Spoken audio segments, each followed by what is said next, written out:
Louisiana Beer Reviews looks at Highland Brewing's Gaelic Ale, formerly known as Celtic Ale, but they said that they got into a copyright situation. They didn't realize somebody else already had the name, so they changed it.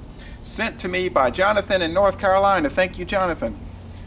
People often will say they want to send me beer, and I always say I discourage it because two reasons. I think it costs too much to send.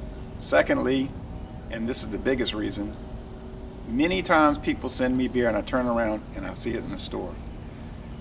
We get such a turnover here, any craft beer can show up at any time. Now in this case, I was on the road trip up to Pittsburgh, Cleveland, Detroit, and Cincinnati, and I was in Virginia and I went to the grocery store, Kroger, and they had make your own six-pack, and one of the beers I bought was this. And then I got home and they had the package on the porch and I opened it up and this was in there, and I said, oh no. But I had a friend that's going to try the other bottle. So that's why I discourage it. But I really do appreciate it. I'm not saying I don't appreciate it. I certainly do. 5.6% alcohol, 30 international bitterness units. So that's standard for this type of thing, a Scottish type ale. Two-row brewer's malt, Munich caramel 40 and caramel 60 barley malt. Extra special, oh, an extra special barley malt. Chinook, yeah, I can't sit here and memorize every ingredient like other, you know, fantastic beer reviewers. But on the other hand, I have no reason to memorize it. I can simply write them down and move along. Chinook, Willamette, and Cascade hops. But I can memorize some things like every English king or queen since Henry VII, you know, if you want to get in a contest with me. Anyway, it gets a very good score on Beer Advocate, outstanding on from the Brews, I mean to say, their second highest score. 79 out of 100 on Rapier, 94 out of 100 for the style, so really high for the style, and a most excellent score, which would be an A on the Beer and Me. I've never had this, and this beer has been out since, I don't know when, but the company came out in 1994, so it's only been 20 years at the most. Let's check it out. It says just a wee bit different. Other beers: oatmeal porter, Santoriz, cashmere English style, black mocha stout, cold mountain winter, and other ones. I saw a whole bunch of these, but I just had to, you know, I couldn't. Oh, and it's 8:10 a.m. here while I'm recording this. I couldn't, you know, just buy everything. I would have had to rent a separate vehicle just to ship the beer back. So I had to be selective in what I could buy, and I still brought back a ridiculous amount of beer on the trip, craft and maybe what some people would call bum juice, you know, but it was very fun to do that. Relatively thick cream colored head, a mostly clear copper appearance with some bubbles clinging to the side and streaming, and this really good sunlight, although they say it's going to rain later today. I'm going to try to motivate myself to wash and wax the car. That may not happen, but it needs to happen. There is no noticeable sediment that I can see, but there's the lines that you'll get sometimes of haze, like streaks of haze in there. So there is some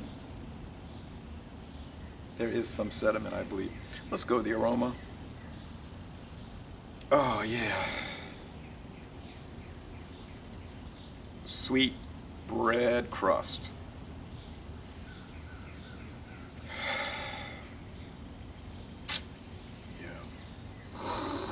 That's it. It's that sweet bread crust, which is coming from the barley malt varieties. Let's go with the flavor.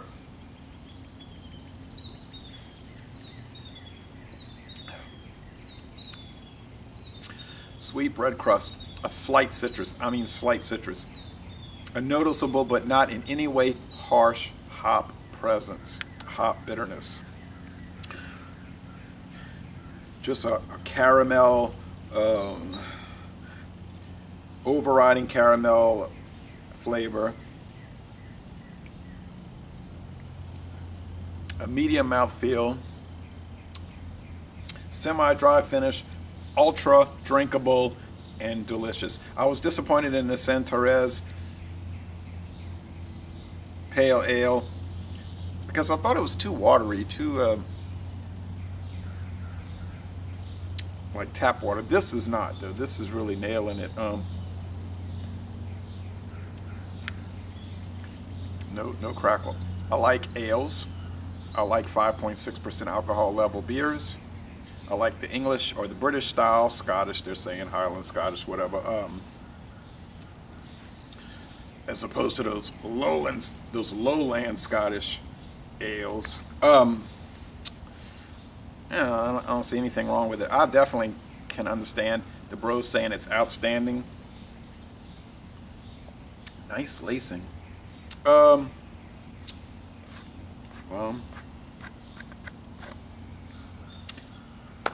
I'm going to go along with the beer in me.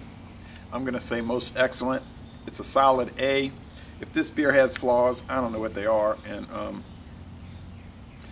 those beers I shipped back, maybe they underwent some heat because I had them in the trunk. Although a cold front, conveniently, a cold front did come through when I got to Pittsburgh the second day on the trip, and it got down to 53 at night. So I don't think the beer was any of the beers were too exposed to extreme heat in the end.